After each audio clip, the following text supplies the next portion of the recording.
Hi, I'm Rob and welcome to another TW White & Sons video review. Today's car, a Mazda CX-30.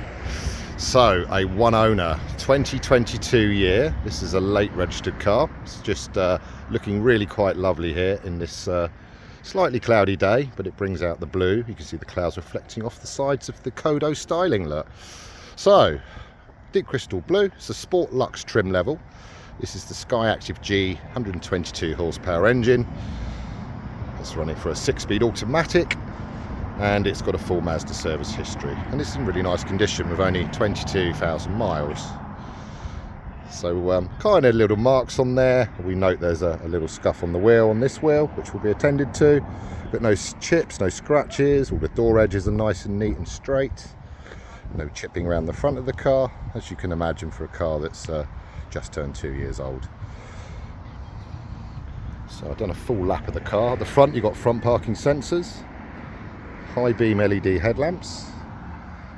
They also have a high beam function to flick on and off as it detects high beam lights towards it or highly polished surfaces through urban street furniture. Privacy glass on the back. We have keyless entry on the front door and the boot lid. So the boot lid is powered. If you touch the pad under the badge, if it pops, you'll have a little flash on the indicators. And then you've got exposed into a nice big boot area. It's a 40-60 split on the seats, and you'll note below it covers over a little tray with more storage and a foam with tyre foam compressor. So no spare wheel, but can be ordered for our parts and accessories teams. You have a power tailgate to shut as well, and as it comes down you'll note there's a camera just there and sensors accompanying the front sensors. So a ring of sensors around the whole vehicle. We talked about the keyless entry earlier. Currently the car is locked. If I just put my hand here, it will open, the mirrors will flash and power out. Once you're in though, we'll go to the back first. You're presented with the Sport Luxe cloth interior. It's like a two-tone black and grey with a grey stitch. The grey stitch runs through the door cards. More grey on the door. There's a set of original mats in here.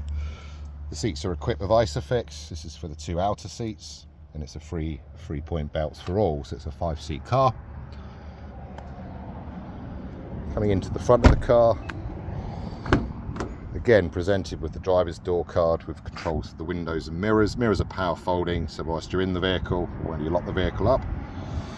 You've also got a fully adjustable driver's seat with a tilt angle here, a height adjustable seat base here, and an under-thigh support here.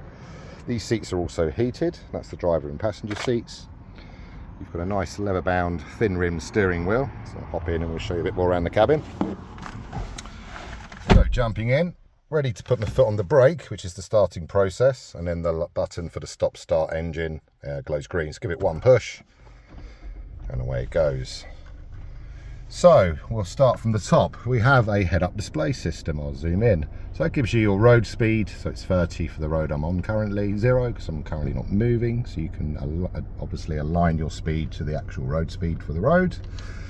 Coming down, we have a nice driver display, of which the middle screen is a digital screen. The two outer screens are analog. There is a button called Info, which if you cycle through, it will show you some stuff around the consumption. This is linked to the last owner. We also have lane departure and adaptive cruise. So the white lines on this graphic here, as you drift left and right, the steering wheel will try and haptically move you back into lane, audibly alert you too.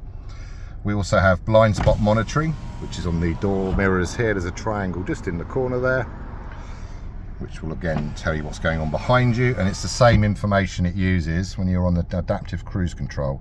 So you have adaptive cruise here and speed limiter here. So activate with a push there. Use the rocker switch to pick a gap in time. And then of course you can choose anything up to 2 seconds and bring it back to as little as half a second. So the car will react to the vehicle in front's driving. If the car in front slows, it will match its speed and slow with the same time gap, including braking to a halt, which in auto is quite a nice thing. So it can also follow the car in front in traffic conditions. Got a speed limiter, which again is working on activating a restriction on the throttle when you've achieved the speed you need to go to. If you push through for safety reasons, you'll re-establish full control of the car. Then we're back into there. It gives you other information. This car needs a drop of fuel, but again it's just there to let you know, and you've got a mileage of 29 currently. So the car being an automatic has paddles. You have up and down paddle to gear change on the steering wheel, but equally on the gear shifter, so you can choose to be F1 or touring car. And there's also a self-activated sport mode, so give it a click, it shows on orange on the dash, and then the car's shift points is higher, and it's more likely to kick down multiple gears when you kick down the throttle harder. So 6 speeds of automatic, you have an electronic parking brake with an auto hold function. Quite simply, the next time you come to a halt after pushing the button, the car will engage the handbrake automatically, even if the car's left in drive, so you're at the traffic lights or roundabout, and effectively you can just leave it in D. As soon as the lights or roundabout becomes clear, hit the throttle, off you go. Coming down, we have a multimedia controller. This is for the flat tablet display up here. It can be touched, but only once you have paired your vehicle for Apple and Android CarPlay using the in connectors in here.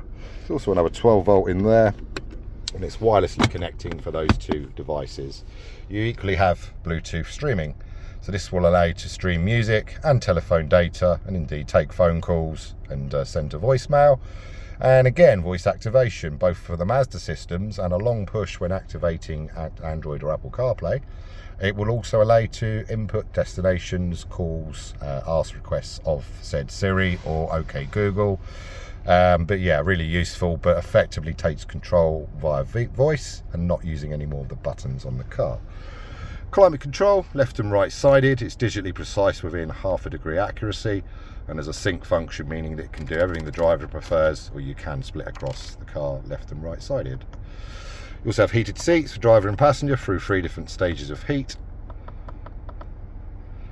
and then a heated rear window and mirrors in combination. We have more storage here. We have a nice deep glove box here, currently holding the locking wheel nuts, storage for drinks, bearing in mind the pockets in each door are capable of holding bottles.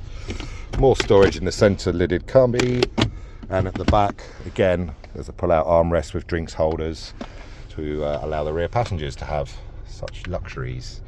We have a self-dimming rear view mirror, which is frameless design, looking rather smart. A nice light headlining, currently unmarked, no marks, tears or scratches, and no evidence of smoking inside the vehicle. Cool. So coming back down, just as a final review, automatic lights, easy to use. They effectively default to auto. With the wipers, simply nudge it down, the orange light comes on, and then it's ready for rain. You've got power tailgate button just hidden around the side here. Again, if you're approaching from outside, touch the pad. If not inside the car, hit the button. And there's various off switches here, giving you the stop and start technology. So again, once the car's fully warmed up, you come to a halt in traffic, the car can turn off, and then all you do is hit the throttle lightly and it will restart. Traction control, just for stability. It's a front drive car, of course. And reverse parking sensor off switch. Typically you'd hit that if you fitted a tow bar or a rearward facing cycle carrier, something along those lines. So fundamentally, a lovely little Mazda CX-30 SKYACTIV G, 122 horsepower, 6-speed automatic in deep crystal blue, just the one owner, and a full Mazda service history. So we are ready to receive visits, test drives. We can appraise your car against this vehicle and offer a part exchange valuation, and of course you can fund your purchase with us too. So we look forward to hearing from you. Don't hesitate, make that call.